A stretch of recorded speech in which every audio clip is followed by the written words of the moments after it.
tong mga to? Bakit?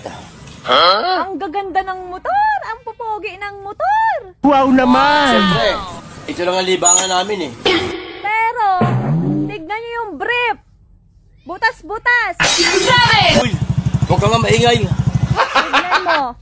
Check mo na! Galing ah!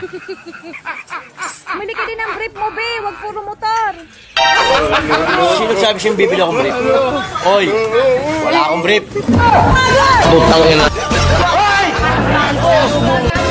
Mayabang itong mga lalaking nasa edad 40. Bakit? O bakit naman? Anong problema mo? Magaling lang naman tayo sa umpisa eh. Tapos mamaya niya, wala na. Malambot na. Anong sinasabi mo magaling sa umpisa? Oy, oy, oy, tumigil ka nga dyan. Ako magagalit na naman tong mga to sa akin. Galit pa naman ko sila pag nare-real ko. Kasi nga, hindi naman totoo yung sinasabi mo. Malakas pa to. Subukan mo. Butang ina!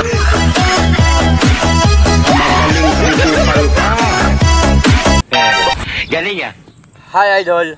Tara. Ganun ulit. Tulad ng dati. Sana Ayoko na sa ibabaw. Idol, hindi pwedeng ganun. Pinapaya ako sa ilalim. Bakit? Ano bang problema? Baka malak. Hindi problema mag-lock. Eto, Ulol. dala ko yung susi. ginagawa mo?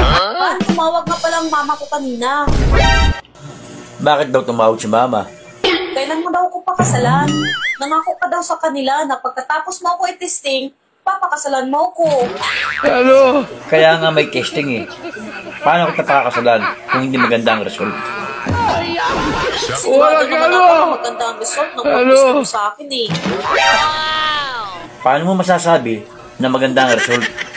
Ako dapat na magsasabi niyan, hindi ikaw. Bakit? Maganda naman talaga ang result ah. At alam na alam ko yun. At paano mo naman nalaman na maganda ang result, ha? Kasi yung time na yun, pumuti kasi mata mo. Ano naman? At paano naman pumuti ang mata ko? Ganun no? Porque ba't pumutiin ang mata ko? Maganda na ang result. Pakakasalan na kita. Di ba? Yun ang gusto mo. Oo, nado na tayo. Pero ayoko sa babae na ganun kagaling. Sobrang arte mo. Yung iba nga, gusto nila magaling. Tapos ikaw, ayaw mo? Sila yun. Pero ako, ayaw ko. Ayaw mo. Paano kung ayaw nang bumalik ang eyeball ko? Eh di puro puti ng mata ko. Eh di, bulag ako. Butang ina!